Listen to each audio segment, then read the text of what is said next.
आज हम ये बताना चाह रहे हैं कि एक परंपरा है कि लोग कहा जाता है कि घरों में आप निकल रहे हैं घर से और सामने से कोई छींक दिया तो आपको नहीं निकलना चाहिए, आपको छींक आ गई तो आपको बाहर नहीं निकलना चाहिए। इसको हम क्लिनिकली या मेडिकली आपको समझाना चाह रहे थे कि ये क्यों कहा गया है। एक्चुअल में ये एक बॉडी का डिफेंस मैकेनिज़्म है। बॉडी अपने आप इसको रिएक्ट करती है। अगर आपके नाक में ऐसा कोई बैक्टीरिया, बाहर से कोई चीज़ आ गई, फॉरेन बॉडी आ गई, बैक्टीरिया आ गया या वायरस आ गया, यह तो वो बॉडी अपने आप ये रिफ्लेक्स करती है। तो होता ये है कि नाक में जहाँ पे वो डेवलप हो रहा होता है या नाक में जहाँ पे पहुँच रहा होता है, एकाएक अंदर पूरी हवा भर के और एक साथ छींक आती है तो वो फोर्सफुली बाहर की तरफ आता है और उसके बाद वो बाहर निकल जाता है। ये बॉडी की एक प्रक्रिया है, ये मैकेनिज़्म है शरीर को बचाने का।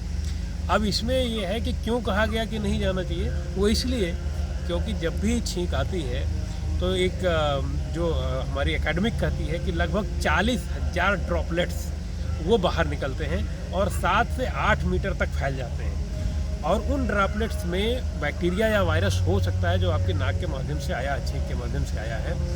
तो ये कहा जाता रहा शुरू से कि भाई आप बाहर मत जाइए उस समय या सामने मत पड़िए। तो अगर आपको खुद भी छींक आई है तो आप आराम कर लीजिए, क्योंकि आपके अंदर वायरस आ रहा है, बैक्टीरिया आ रहा है, तो थोड़ी देर आराम कर लीजिए, आपको एलर्जी हो रही है।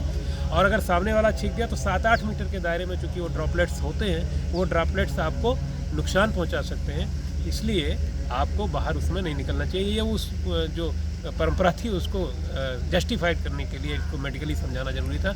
और ऐसा ही आपने देखा होगा कि कोविड में ये कहा गया कि जब भी आप छींकिए या आप खांसिए तो हमेशा हाथ को यूँ लगाइए और नीचे आप उसको छींकिएगा तो आपका वायरस नहीं फैलेगा बाहर। तो आज फिर इस चीज़ की ज़रूरत है और इस चीज़ को जानने समझने की ज़रूरत है। इसलिए आप सभी के लिए ये वीडियो आपके साथ